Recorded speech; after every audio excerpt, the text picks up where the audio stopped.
You couldn't get rid of it from OneNote, Excel. Copilot is everywhere, but nobody wants it.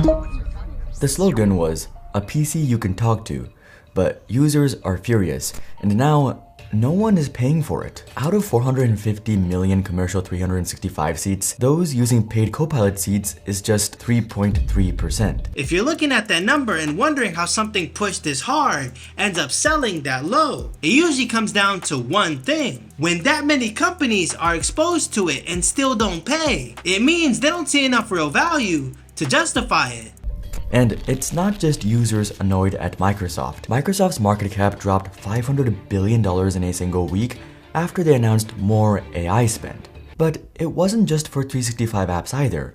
It was integrated into Windows itself. You could ask it to find your local files, summarize and compare them, even the ones in OneDrive. You see all that and it sounds smooth, like someone built the perfect shortcut for everything you do on your computer. But I can hand you something and swear it's gonna make your life easier. And if it doesn't actually feel that way when you use it, then it was never convenient to begin with. And there's also another thing not to miss. I need y'all to listen closely. Market cap is basically the total value of a company in the stock market. So when it drops 500 billion like that, that's investors saying they lost confidence in the company almost overnight. It wasn't just your day-to-day tasks either. A huge part of AI use is programming. You could argue that building code is the biggest market for AI products, and Microsoft wanted in. They already own GitHub, which they bought in 2018, the largest code hosting and collaborating platform on Earth. So combine that with Copilot too. Microsoft rolled out GitHub Copilot. It's pretty much like other AI agents that work in your editor, except instead of GPT or Claude, Copilot. Lucky for y'all, I actually write code. And once you in that world, you realize this isn't simple at all. You're dealing with logic that can break from one tiny mistake. So anything stepping into that space has to operate at a really high level to actually be useful. Overall, some of the things Microsoft said about Copilot sounded pretty great. Asking an agent to pull up files, like a robust search function, or being able to cross between all kinds of files and Windows apps at once. Sounds pretty convenient, if it actually works.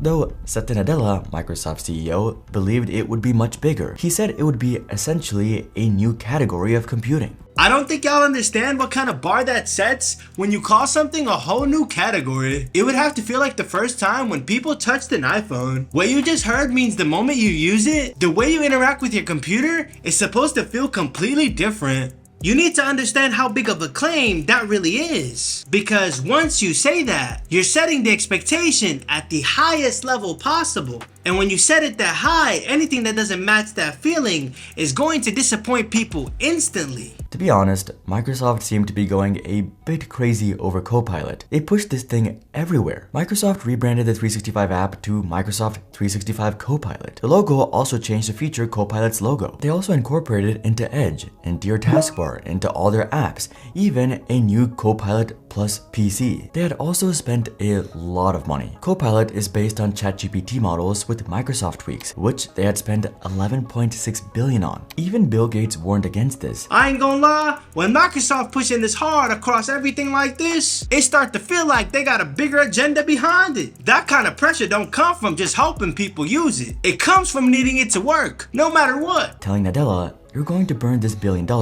back in 2019, but Microsoft was just getting started. At first, it looked like good news. 94% of organizations using Microsoft 365 Copilot reported some benefits, and 70% of Fortune 500 companies have adopted 365 Copilot. I know that sounds good when you hear numbers like that, but you gotta really think about what that actually means in practice. Just because people tried it or got access to it doesn't automatically mean it's something they're actually relying on like that. The real issue here is this puts Microsoft in a tough spot because now they gotta turn people just trying it into people actually needing it. And if that switch never happens, all that early hype doesn't really mean much in the long run. Also great, but there was a huge problem for Microsoft specifically.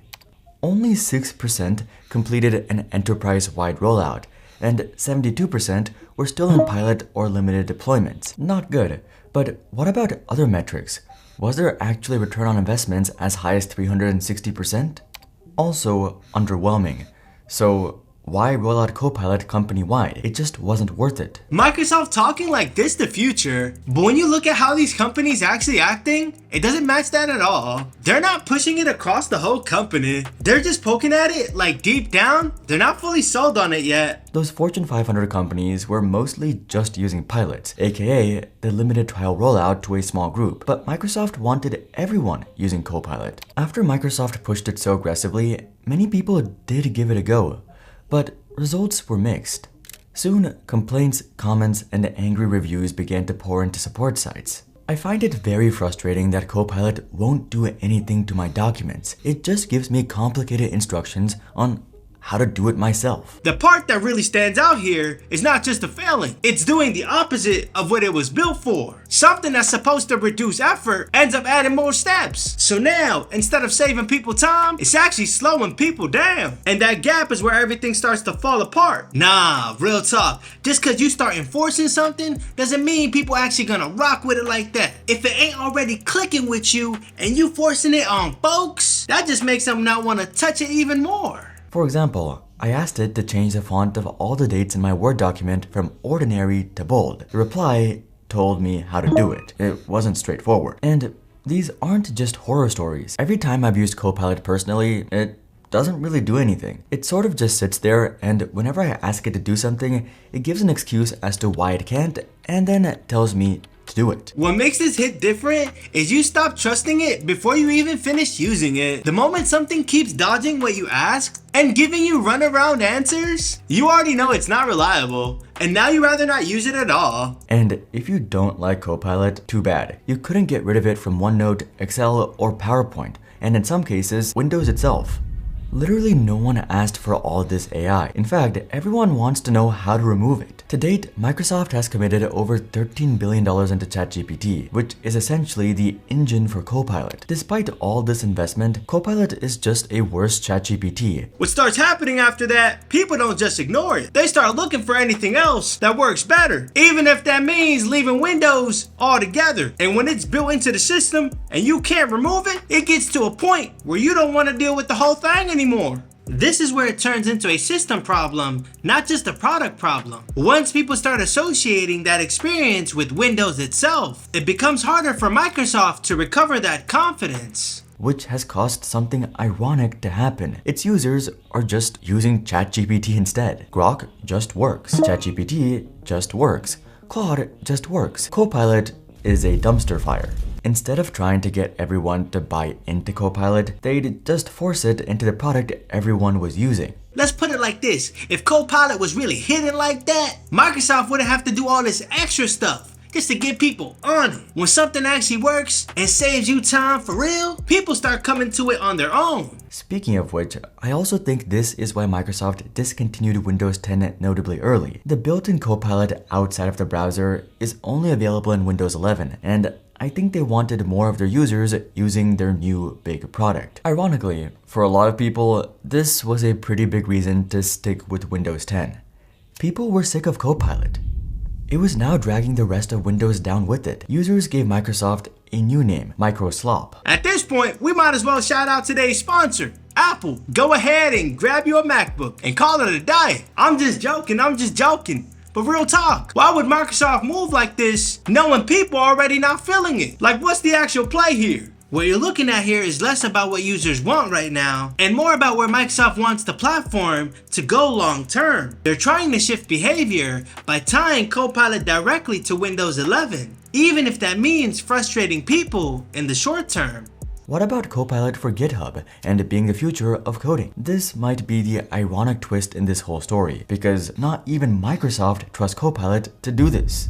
Microsoft recently asked thousands of its software engineers to work with both Cloud Code and GitHub Copilot and report back on which one works better. These are staff responsible for Windows, Office, Teams, Edge, and Surface, who are all instructed to use Claude. Even non-technical employees like designers and project managers were told to use it. Let me ask y'all something. If someone told you to use a tool, but you catch them using something else behind the scenes, what does that tell you about it? That's how you know it's not really what they say it is. Because why would you trust a product they don't even rely on themselves? The big moneymaker for Microsoft is Enterprise, those hundreds of millions of paid seats, and that's exactly where Copilot is falling short. Satya Nadella wanted it to be essentially the next Windows, more or less. But deep down, I think Microsoft knows Copilot is a stumbling block. It's just a worse ChatGPT, which itself is in trouble with Google's recent success with Gemini. All I can say, guys, if it really works the way they want it to, I wouldn't be surprised if people started buying Windows PCs just to get access to it. But if it doesn't, I wouldn't be surprised either, because nobody's about to switch over for something that doesn't work. This situation isn't about one product. It's about what happens when companies try to define the future before people actually accept it. Once you start noticing that pattern, you'll see it show up in a lot more places than just this. And now, it seems like Microsoft is finally starting to pull back on Copilot.